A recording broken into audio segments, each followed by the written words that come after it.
चलिए सो नमस्कार दोस्तों, मैं शिवम दुबे एमपी परीक्षा के ऑफिशियल यूट्यूब चैनल में आपका एक बार फिर से स्वागत करता हूं। जैसा आप सभी जानते हैं, कांस्टेबल की वैकेंसीज की एडवर्टाइजमेंट जारी हो चुकी है। उस पर हम 2 वीडियो ऑलरेडी बना चुके। जिसने नहीं देखा है वो हमारे चैनल पे आके वीडियोस को देख सकता है, जिसमें हमने पहले वाले वीडियो में जो एडवर्टाइजमेंट आया उसकी डिटेल डिस्कस की थी। सेकंड वाले वीडियो में हमने कांस्टेबल कैसे निकाले, तैयारी कैसे करें, जो प्रीवियस ईयर पेपर है उनको मद्देनजर रखते हुए कांस्टेबल में क्या क्या आ सकता है उस पर हमने चर्चा की थी। जो अब वीडियो है, मैंने जो सेकंड वीडियो बनाया था उसमें एक बहुत इंपॉर्टेंट बात बताई थी कि जो कांस्टेबल का पेपर है वो निकालना फिर भी इजी होता है, फिजिकल कहीं ना कहीं टफ पड़ता है, काफ़ी बच्चे फिजिकल में रह जाते हैं। यदि कांस्टेबल बनना है तो फिजिकल निकालना बहुत ज़रूरी है। अब जब फिजिकल निकालना बहुत ज़रूरी है तो फिजिकल निकालने में और फिजिकल की क्राइटेरिया क्या है वो आपको पता होना चाहिए कि फिजिकल एक तो निकाले कैसे, वो क्राइटेरिया क्या है। मैंने आपको पहले ही बताया था कि जो फिजिकल निकालने का जो सबसे बेस्ट तरीका है डेली प्रैक्टिस करना। 1 दिन 2 दिन 15-20 दिन प्रैक्टिस से फिजिकल नहीं निकलता है, लंबे समय की मेहनत और तैयारी से ही फिजिकल निकलता है। चलिए पहले हम डिस्कस कर लेते हैं क्या क्या क्राइटेरिया रहते हैं, क्या क्या फिजिकल में देखा जाता है। उसके बाद हम डिस्कस करेंगे कि फिजिकल की तैयारी कैसे करें। थोड़ा सा हम समझेंगे कि तैयारी कैसे करेंगे, पहले हम देख लेते हैं क्राइटेरिया। अब मैंने लिखा है एमपी कांस्टेबल फिजिकल टेस्ट में क्या क्या रहेगा। देखो, मेल और फीमेल का मैंने 2 अलग अलग कैटेगरी बनाई है। मेल के लिए अलग होता है, फीमेल के लिए अलग होती है चीजें। मेल में क्या क्या होता है, देखो सबसे पहले तो 800 मीटर की दौड़ होती है, आपको सभी को पता है। लेकिन इसमें जो चेंजेस होते हैं, किसी न किसी के लिए जो क्राइटेरिया चेंज होते हैं वो होते हैं भूतपूर्व सैनिक के लिए, महिलाओं के लिए। 800 मीटर की दौड़ तो आपको दौड़ना ही है, लेकिन टाइमिंग चेंज हो जाते हैं। टाइमिंग किसी के लिए कम होते हैं, किसी के लिए ज्यादा होता है। ज्यादा किसके लिए होते हैं और कम किसके लिए होते हैं ये हम देखेंगे। सबसे पहले रनिंग की बात करते हैं तो 800 मीटर की दौड़ होती है, हमने पहले ही डिस्कस कर लिया है। तो 800 मीटर की दौड़ जो नॉर्मल व्यक्ति है, जनरल कैटेगरी वाले हैं या सब कैटेगरी वाले हैं, जो जिनके लिए कोई चेंजेस नहीं होते हैं, उनके लिए जो टाइमिंग होता है वो होता है 2 मिनट 45 सेकंड। मतलब आपको 800 मीटर 2 मिनट 45 सेकंड में दौड़ना है।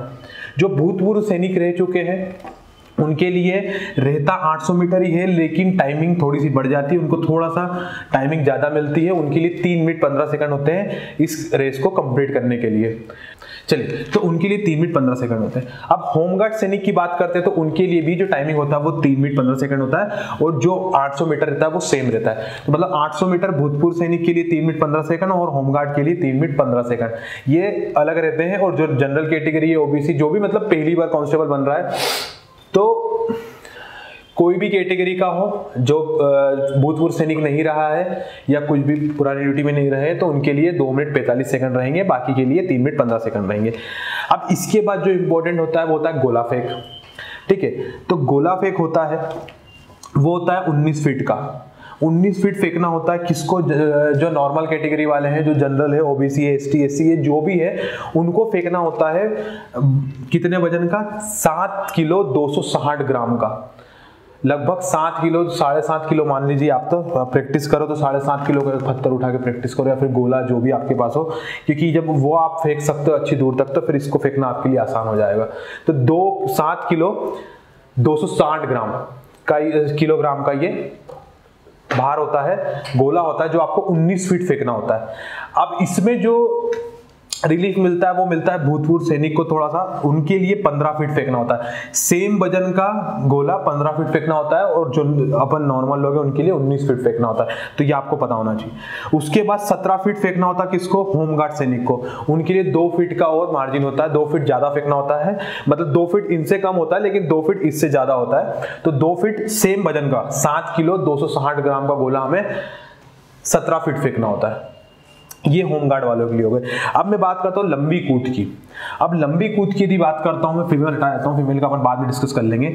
लंबी कूद की बात करते हैं तो वो होती है 13 फीट की। 13 फीट की लंबी कूद होती है। और भूतपूर्व सैनिक की बात करें, मतलब इनके लिए यदि बात करें भूतपूर्व सैनिक की, तो इनके लिए होती है 10 फीट। नॉर्मल वाले हैं, जो जितने भी जनरल कैटेगरी ओबीसी जो नॉर्मल है, जो भूतपूर्व सैनिक नहीं रहे हैं, जो कांस्टेबल की सिर्फ फिजिकल देने जाएंगे, उनके लिए 13 फीट होती है, और इनके लिए होती है 10 फीट। होमगार्ड के लिए यहाँ भी 2 फीट का अंतर है, इनसे 2 फीट ज्यादा होती है, प्लस होती है 2 फीट, तो ये होती है 12 फीट। ये है अपना होमगार्ड, ये होमगार्ड के लिए है, ये भूतपूर्व सैनिक के लिए और जनरल वालों के लिए, मतलब नॉर्मल पीपल के लिए। जनरल में जितने भी जो पहली बार देंगे या कांस्टेबल जो कोई भूतपूर्व सैनिक या होमगार्ड नहीं रहे उनके लिए 13 फीट, तो उनको 13 फीट कूदना रहता है, तो लंबी कूद इतनी होती है। ये 3 चीज होती है फिजिकल में, वहां पर ये 3 चीज फिजिकल में देखी जाती है। लेकिन महिलाओं की बात करें तो महिलाओं के लिए जो दौड़ का समय होता है वो बढ़ जाता है। महिलाओं के लिए 800 मीटर की दौड़ जो होती है वो होती है 4 मिनट में, मतलब इनको लगभग 2 मिनट का रिलीफ मिल जाता है। 1.5 मिनट तो मान लो 1.5 मिनट का रिलीफ मिल जाता है, इनको 1.5 मिनट ज्यादा मिल जाता है फीमेल्स को। ये मैं फीमेल्स की बात कर रहा हूँ। तो फीमेल के लिए आपको ध्यान रखना है, यदि फीमेल है तो आपको 4 मिनट के अंदर 800 मीटर कवर करना है। इसके बाद उनके लिए सबके लिए सेम कैटेगरी होती है, मतलब उनके लिए कोई और रिलीफ नहीं होता है। अब 10 फीट की यदि बात करते हैं, उनको जो गोला फेंकना होता है वो 10 फीट फेंकना होता है। कितना फेंकना होता है? 10 फीट फेंकना होता है। लेकिन ये जो 10 फीट फेंकना होता है, ये 10 फीट उनके लिए जो गोला होता है यहाँ पर 7 किलो 260 ग्राम का था, और यहाँ पर है उनके लिए 4 केजी का। ये भी रिलीफ मिलता है उनको, मतलब 4 किलो का गोला उनको 10 फीट फेंकना है और इनको 19 फीट फेंकना है। अब यहाँ पर बात करते हैं हम लंबी कूद की, तो लंबी कूद इनको 10 फीट होती है, 10 फीट लंबी कूद होती है। तो ये थे हमारे कुछ मेन क्राइटेरिया, मतलब फीमेल के लिए सभी के लिए सेम है, मतलब वो कुछ भी हो उनके लिए सिर्फ एक ही कायदा है कि उन्हें फीमेल को 800 मीटर दौड़ना है 4 मिनट में, 10 फीट गोला फेंकना है 4 किलो का, और 10 फीट लंबी कूद लगानी है। तो ये फिजिकल की बात हो गई। अब फिजिकल की बात हुई तो मतलब यहां तक आपको पहुंचने के लिए जो पैरामीटर्स है वो मैं आपको बता देता हूं कि आपको ये सब निकालने के लिए पहले क्या निकालना पड़ेगा, क्योंकि ये तो हो गई फिजिकल की बात की, ये तो आप जब सिलेक्शन होगा तो आप निकाल पाएंगे। तो पहले तो आपको एग्जाम तो निकालना ही पड़ेगी। एग्जाम निकालने के बाद आपको फिर वहां पर आप जाओगे। देखो इसका फिजिकल का मैं थोड़ा सा बता देता हूं आपको कि क्या होता है। यदि आपने एग्जाम निकाली है तो फिर आपको एक डेट फाइनल होगी कि उस डेट पे आपको जो भी ग्राउंड या जहां भी बताया जाएगा, जो भी शहर में आपको ग्राउंड बताया जाएगा, उस ग्राउंड में रिपोर्ट करना होता है। सुबह से बच्चे लगभग पहुंच जाते हैं, 11 बजे तक शायद टाइमिंग रहती है वहां पर पहुंचने की। वहां पर सुबह से लोग बच्चे आना स्टार्ट हो जाते हैं, लाइन लगाना स्टार्ट कर देते हैं। जो पहले आता है उसकी पहले दौड़ हो जाती है, मतलब वो हर ग्रुप बनते हैं वहां जाने के बाद। अब आपको वहां पर जो मेन ध्यान रखना है, कुछ बातें वो बहुत इंपॉर्टेंट है। वो बातें क्या ध्यान रखना है? एक तो पहली बात तो वहां पर जाने के बाद आपको पूरे डॉक्यूमेंट लेके जाना है। डॉक्यूमेंट आपको कोई भी मिस नहीं करना, आपके एक डॉक्यूमेंट पूरे लेके जाना है, क्योंकि वहां सबसे पहला जो काम होगा वो डॉक्यूमेंट वेरिफिकेशन होता है। यदि डॉक्यूमेंट आपके गलत चले गए तो आप वहीं से बाहर हो जाओगे।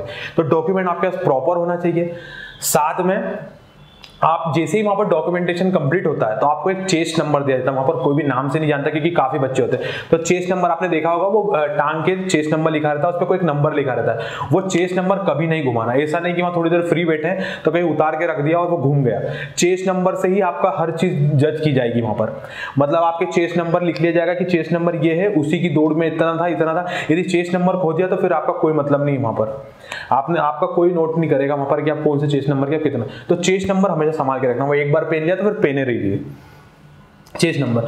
उसके बाद आपकी हाइट की बात करते हैं। अब यहां पर इसके बाद होगी हाइट मेजरमेंट। तो आधे बच्चे हाइट से बाहर हो जाते हैं। तो यदि मैं हाइट की बात करता हूं तो हाइट भी एक बार आप नोट कर लीजिए। यदि अपन हाइट की बात करते हैं, अब सबसे पहले आपने वेरिफिकेशन हो गया, आपका डॉक्यूमेंटेशन हो गया। डॉक्यूमेंटेशन होने के बाद आपकी हाइट मेजर की जाएगी। आपको चेस्ट नंबर मिल गया, आप चेस्ट नंबर के हिसाब से हाइट मेजर की जाएगी। तो अपन मेल की देखते हैं। सबसे पहले जो जनरल, ओबीसी और एससी, ये 3 के लिए सेम हाइट क्राइटेरिया होता है। जनरल, ओबीसी और एससी, इनके लिए जो हाइट होती है 168 सेंटीमीटर। अब यहाँ पर जो एसटी वाले मेल होते हैं उनके लिए थोड़ा सा रिलीफ होता है, उनके लिए 160 सेंटीमीटर होती है। तो ये आपको ध्यान रखना है, 8 सेंटीमीटर का फर्क आ जाता है। जो मेल होते हैं जनरल के, ओबीसी के और एससी के, उनके लिए 168 सेंटीमीटर, और जो होते हैं एसटी के उनके लिए 160 सेंटीमीटर। ये आपको ध्यान रखना है। अब यहां पर फीमेल की बात करें अपन, जब फीमेल की बात करते हैं तो ये होती है 158 सेंटीमीटर। ये हर कैटेगरी वालों के लिए, मतलब हर फीमेल को 158 सेंटीमीटर का होना चाहिए। तो आप हाइट से तो पार पा लेंगे, मतलब वहां पर जब हाइट मेजरमेंट होगी तो आप फिजिकली रेडी हो जाओगे। उसके बाद अपन जब चेस्ट की बात करते हैं, जब हम चेस्ट की बात करते हैं तो चेस्ट जनरल के लिए, ओबीसी के लिए और एससी के लिए, ये आपको ध्यान रखना है। जनरल, ओबीसी और एससी, उनके लिए जो चेस्ट होता है वो होता है 81 सेंटीमीटर। अब 81 सेंटीमीटर का जो चेस्ट होता है ये होता है फुलाने के पहले, ठीक है। फुलाने के बाद जो होना चाहिए वो 6 सेंटीमीटर ज्यादा होना चाहिए, तो 86 सेंटीमीटर। फुलाने के पहले आपका 81 सेंटीमीटर होना चाहिए चेस्ट, और उसके बाद फुलाने के बाद 86 सेंटीमीटर। ठीक है, उसके बाद बात करते हैं हम एसटी के लिए। एसटी की बात करते हैं हम। एसटी के लिए थोड़ा सा रिलीफ यहाँ भी मिल जाता है उनका होना चाहिए 76 सेंटीमीटर, और उसके फुलाने के बाद उनका होना चाहिए 81 सेंटीमीटर। ये दो चीजें होती है। तो आपको ये ध्यान रखना है कि आप जनरल के हो, ओबीसी के हो, या फिर एससी के लिए आपके लिए सेम क्राइटेरिया 81 सेंटीमीटर। यदि आप एसटी के हो तो आपके लिए 76 सेंटीमीटर चेस्ट होना चाहिए। ये है हमारा फिजिकल का, ये पूरा फिजिकल का ओवरव्यू है कि आपको क्या क्या करना है। जब आपका कांस्टेबल में सिलेक्शन हो जाता है और आप फिजिकल देने जाते हैं तो आपको क्या किन किन बातों का ध्यान रखना। सबसे पहले आपके पास पूरे डॉक्यूमेंट कंप्लीट होना चाहिए, कोई भी डॉक्यूमेंट मिस नहीं होना चाहिए। सेकंड चीज, आपकी हाइट इतनी होनी चाहिए और आपका चेस्ट इतना होना चाहिए। ये जो सबसे इंपॉर्टेंट चीज है, आप फिजिकल दे पाएंगे। फिर फिजिकल आपको पता ही है 800 मीटर की दौड़ होगी। अब दौड़ में ऐसा होता है कि वहां पर ग्रुप बना दिए जाते हैं, अलग अलग चेस्ट नंबर के हिसाब से कुछ 10-12 लोगों के ग्रुप बना दिए जाते हैं। वो जो भी ग्रुप का क्राइटेरिया होता है वो उनके हिसाब से डिसाइड कर लेते हैं वो। उसके ग्रुप के बाद आपको फिर वहां पर ग्रुप के अनुसार दौड़ाया जाता है, और फिर आपको जो जो इस टाइमिंग के हिसाब से रेस कंप्लीट करता है उनको बाहर कर दिया जाता है, और वो सेकंड राउंड के लिए आते हैं। तो पहले रनिंग, उसके बाद फिर या तो वो गोला फेंक करवा लेंगे या फिर लॉन्ग जंप करवा लेंगे। तो लंबी कूद और गोला फेंक, पहले उसको दौड़ तो निकालना ही पड़ेगी। उसके बाद फिर जो गोला फेंक, यदि पहले गोला फेंक होगा तो आपको गोला फेंक भी निकालना पड़ेगा ताकि आप लंबी कूद के लिए एलिजिबल हो पाओ। तो आपको फिजिकल इतना निकालना है। अब जो इसमें फिजिकल में जो सबसे इंपॉर्टेंट चीज होती है वो होती है रनिंग। अब जितने भी बच्चे हैं वो गोला फेंक देते हैं, गोला फेंकना इतना टफ नहीं लगता उन्हें लंबी कूद मारना इतना टफ नहीं होता, क्योंकि उसमें एक बार का होता है, सांस भरना एक बार। लेकिन जो हमारी बॉडी में जो सबसे थकावट होती है वो होती है रनिंग में। रनिंग में बच्चे रह जाते हैं, रन नहीं कर पाते हैं क्योंकि प्रैक्टिस के कारण। एक प्रैक्टिस हो गई, और मैं दूसरा बता दूं वजन। यदि आपका वजन काफी ज्यादा है, आप काफी हेवी हो रहे हो, आप अच्छी डाइट नहीं ले रहे हो, आपके पेट निकल रहा है, काफी चर्बी आपके शरीर में हो गई, तो रनिंग में आपको तकलीफ होगी। यदि आपको कांस्टेबल बनने का सोच लिया है तो मैं आपको पहले ही बोल दूं, अपने आप को देख लो शीशे में कि क्या आप वाकई में कांस्टेबल बनने के लायक पर्सनैलिटी है आपकी। आपके अंदर फेट ज़्यादा है तो उस फेट को अभी से कम करना स्टार्ट कर दो, अच्छी डाइट लेना स्टार्ट कर दो, क्योंकि उसके बाद आपको रनिंग में काफ़ी हेल्प होगी। आप अच्छी डाइट लोगे तो आपका स्टेमिना बढ़ेगा, आपकी सांस ठीक, आपका स्टेमिना बढ़ेगा, तो आपको दौड़ने में काफ़ी सहायता होगी। अब फिजिकल में आपको दौड़ना कैसे है। अब दौड़ के लिए सबसे पहले तो दौड़ की जो तैयारी होती है, वो दौड़ की तैयारी सबसे पहले ऐसे होती है कि एक तो आप सुबह डेली उठना स्टार्ट कर दो। सुबह डेली उठना स्टार्ट करके अपने आप को बढ़िया मुँह हाथ धो के दौड़ने जाओ। सुबह उठ के सबसे पहले आपको दौड़ना है, डेली दौड़ना है। आपकी पढ़ाई दिन भर है आपके पास पढ़ाई करने को कांस्टेबल की, लेकिन आप सुबह कम से कम 1 घंटा अपनी फिजिकल एक्टिविटीज में दो, फिजिकल वर्कआउट में दो। फिजिकल वर्कआउट में आपको एक तो कोर स्ट्रेंथ सबसे मजबूत होना चाहिए। आपकी जो नीचे वाली स्ट्रेंथ है, आपके पेट से लेकर नीचे टांगों तक की स्ट्रेंथ है, वो काफ़ी मजबूत होना चाहिए, आपकी बैक स्ट्रेंथ। तो आप दौड़ अच्छे से पाओगे, क्योंकि जितने भी दुबले पतले लोग होंगे वो काफ़ी तेज दौड़ जाते हैं, हमने देखा है। लेकिन ऐसा भी जरूरी नहीं है कि सिर्फ दुबले पतले लोग ही अच्छे तेज दौड़ते हैं, क्योंकि जो मेन रखते हैं तो वजन आपका कम होना ही चाहिए। आप ओवर वेट मत होइए। ओवर वेट होगे तो आप अपने अंदर बॉडी थकेगी, जल्दी थकेगी। तो उसके लिए आपको क्या करना है, सबसे पहले तो रनिंग डेली स्टार्ट करना है। खाली पेट दौड़ सकते हो, तेजी से आपका फेट भी लॉस होता है। यदि आप खाली पेट तेज दौड़ना, स्प्रिंट मारना स्टार्ट करते हो तो आपका फेट लॉस होता है। तो आप फेट ऐसे भी लॉस करते हो जिसका फेट ज़्यादा है, और जिसका फेट कम है वो एक केला जरूर खाए दौड़ने के पहले, जिससे आपकी एनर्जी बनी रहे। और जो बिल्कुल एकदम थोड़ा फेटी हो रहे हैं, जिनमें फेट ज़्यादा हो रहा है, वो खाली पेट रन करें, ठीक है। उसके बाद आपको डाइट अच्छी लेना, ज़्यादा और ऑयली फूड थोड़ा सा कम कर दीजिए, ज़्यादा भर के मत खाइए, पेट को थोड़ा कम खाइए, सलाद फ्रूट्स पे ज़्यादा निर्भर रहिए यदि आप ओवरवेट है तो। अब आपको एक तो ग्राउंड पे दौड़ना है, क्योंकि वहां पर आपको ग्राउंड पे दौड़ा जाएगा, और वहां पर ऐसा कोई भी क्राइटेरिया नहीं है कि आपको शूज पहन के दौड़ना है या नंगे पैर दौड़ना है। आप जैसा चाहे, जिसमें कंफर्टेबल है दौड़िए। मैं रिकमेंड करूंगा जो शूज पहन के दौड़ना चाहते हैं वो एक रनिंग शूज ले लीजिए अच्छा वाला, जिसमें रन अच्छे से कर पाए, उससे ग्रिप अच्छी बनती है। तो रनिंग शूज आपको काफी हेल्प करते हैं, मतलब शूज में भी इफेक्ट पड़ता है। तो एक अच्छा सा कोई भी कंपनी का रनिंग शूज ले लीजिए जिससे आप, और जो नंगे पैर दौड़ना चाहते हैं वो उसमें भी कोई प्रॉब्लम नहीं है, यदि वो कंफर्टेबल है नंगे पैर दौड़ने में तो आप बिल्कुल तेज दौड़ सकते हो नंगे पैर, कोई दिक्कत नहीं है।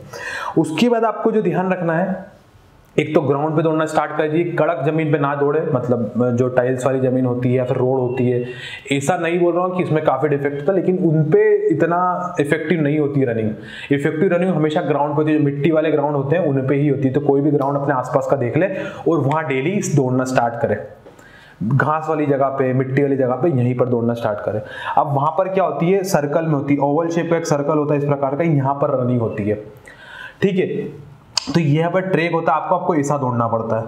तो थोड़ी सी इसी प्रकार की सीधे दौड़ने की तो ठीक है, आप स्प्रिंट मारिए, लेकिन सीधे दौड़ने की कोशिश के साथ साथ आप ऐसे सर्कल में दौड़ना स्टार्ट करिए तेजी से, और स्प्रिंट मारने की कोशिश बार बार करिए। स्प्रिंट से आपका स्टेमिना बढ़ता है। आप धीरे धीरे जॉगिंग तो करिए, लेकिन एकदम से स्प्रिंट मारना वो भी मायने रखती है, क्योंकि यहाँ पर कुछ बच्चे ने देखा है स्टार्टिंग में तो खूब स्प्रिंट से दौड़ते हैं, मतलब 800 मीटर की दौड़ है, बहुत तेज दौड़ना स्टार्ट कर देते हैं शुरू से, लेकिन वो 800 मीटर के पहले ही, मतलब पहले सर्कल में इतने थक जाते हैं कि वो बाद में स्प्रिंट नहीं मारते। एट लास्ट आपको स्प्रिंट मारना कुछ 400, 200 या 400 मीटर की, ये मान लीजिए आप। यदि इसकी स्प्रिंट आप तेज मारेंगे तो आप लास्ट में आप कवर कर जाएंगे आपका टाइमिंग। तो आपको स्प्रिंट मारने की प्रैक्टिस करना, स्टेमिना बढ़ता है, आपकी रनिंग कैपेसिटी बढ़ती है, आपके लेग स्ट्रांग होते हैं, ठीक है। थोड़ा सा आप अपने वर्कआउट में प्लैंक को स्टार्ट कर सकते हैं। प्लैंक लगाओगे तो उससे भी आपकी कोर स्ट्रेंथ मजबूत होती है और आपका बॉडी शेप भी सही होता है, तो आप रनिंग में आपको हेल्प करेगा। साथ में कुछ थोड़ा प्राणायाम भी कर सकते हैं आप 10-15 मिनट का, जिससे आपकी लंग की ऑक्सीजन कैपेसिटी बढ़ती है, आप ऑक्सीजन अच्छा इनहेल करते हैं। तो ये था फिजिकल निकालने का एक बेसिक फंडा कि आपको फिजिकल, देखो फिजिकल ऐसा तो है नहीं कि कोई निकला सकता, आपका फिजिकल आपको खुद को ही निकालना है, ना उसमें कोई पढ़ाई होती है ना कुछ होता है, आपको बस फिजिकली स्ट्रांग होना है ताकि आप फिजिकल निकाल पाए। कोरोना से आपको बिल्कुल बच के रहना है, अभी कोई सी भी बीमारी से बच के रहना, कोरोना ठीक है, कोई सी बीमारी से बच के रहना, क्योंकि बीमारी लग जाएगी तो फिर आप अपना फिजिकल एक्टिविटी नहीं कर पाएंगे और आप थकते रहेंगे। तो ये थे कांस्टेबल के कुछ बेसिक फिजिकल के रूल जो होते हैं, और ये सब अभी तक जो कांस्टेबल के लिए जो थे क्राइटेरियाज वो हमने बताया। अभी नए कांस्टेबल की रूल बुक नहीं आई है, यदि उसमें कुछ चेंजेस होते हैं तो उसके लिए हम वीडियो बना देंगे। अभी तक जो है फाइनल यही है, जो पुराना था यही है। तो अभी जैसे कुछ चेंजेस होते हैं तो उसके लिए हम अलग से सेपरेट वीडियो आपके लिए ले आएंगे। साथ में यदि आप कांस्टेबल की तैयारी कर ही रहे हैं, आपको सबसे पहले तो पेपर निकालना ही है, और पेपर निकालने के लिए आपको पढ़ाई करना भी जरूरी है। तो आप अपनी खुद की पढ़ाई तो स्टार्ट कर ही मतलब जारी रखिए, क्योंकि वो पढ़ना बहुत जरूरी है। डेली प्रैक्टिस ही आपको कांस्टेबल का पेपर निकालने में मदद करेगी। साथ में आपकी थोड़ी सी और हेल्प कर सकता है, वो है टेस्ट सीरीज। एक टेस्ट सीरीज बहुत इंपॉर्टेंट रोल प्ले करती है किसी भी एग्जाम को निकालने में। आप पहले से टेस्ट दे दे कि आप तैयार रहेंगे तो आपको एग्जाम में उस टेस्ट पेपर को करने में काफ़ी आसानी मिलेगी। जैसे नेट प्रैक्टिस, जैसे कोई भी क्रिकेटर जब क्रिकेट की बैटिंग प्रैक्टिस करता है तो पहले नेट में करता है, वो नेट में हर बॉलिंग की प्रैक्टिस करता है। ऐसे ही आप हर क्वेश्चन की प्रैक्टिस हमारी टेस्ट सीरीज के माध्यम से कर सकते हैं।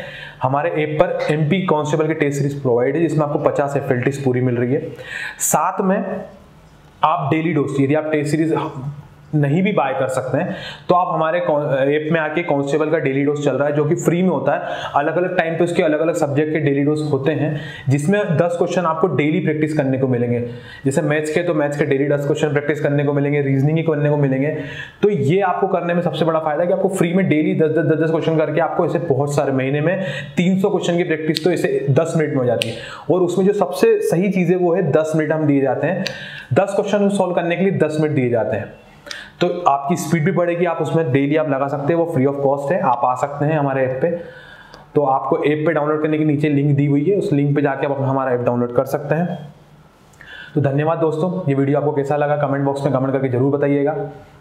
अपने दोस्तों के साथ शेयर करिए इस वीडियो को, और हमारे यूट्यूब चैनल को सब्सक्राइब कीजिए। धन्यवाद दोस्तों। ऐसी और वीडियोज़ के लिए अभी सब्सक्राइब कीजिए MP परीक्षा चैनल को, और बेल आइकन दबाना ना भूलें।